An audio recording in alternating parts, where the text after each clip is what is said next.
Les chroniques africaines.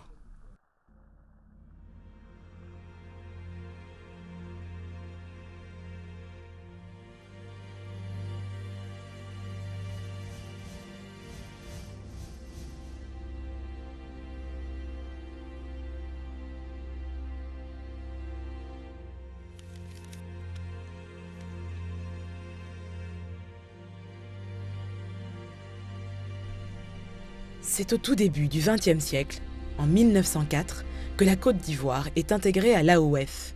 L'AOF regroupe alors les territoires ouest-africains sous domination française. Environ un an plus tard, naîtra Ngokro, l'actuel Yamoussoukro, le futur père de l'indépendance ivoirienne. Dia Oufoué, un enfant baoulé du village d'Akoué et parent direct de la reine de Yamousso. Appelé à la succession de la chefferie à environ 5 ans, le jeune Oufoué est envoyé à l'école, malgré les réticences de sa famille.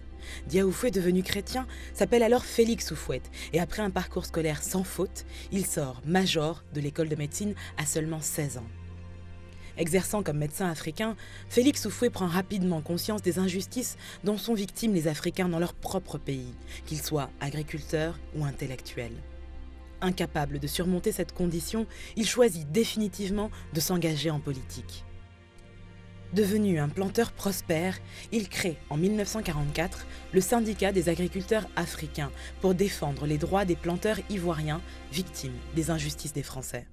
Fort des succès qu'il remporte à la tête du syndicat, Félix ajoute à son nom le patronyme Boigny, qui signifie bélier en baoulé, sa langue maternelle.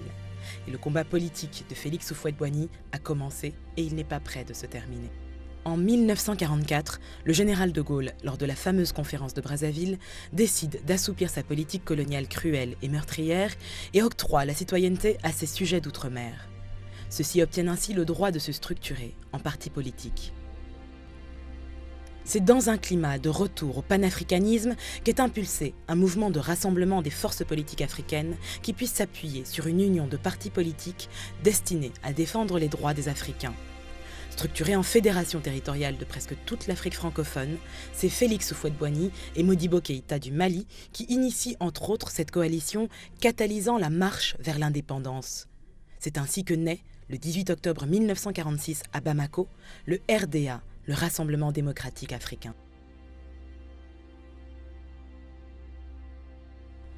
Faisant partie du petit nombre de députés africains siégeant à l'Assemblée nationale française, Félix Houphouët-Boigny milite, en fin politicien, pour l'abolition du travail forcé dans les colonies auprès de ses pairs députés, tout en se montrant favorable à l'Union française et à la collaboration avec la puissance coloniale.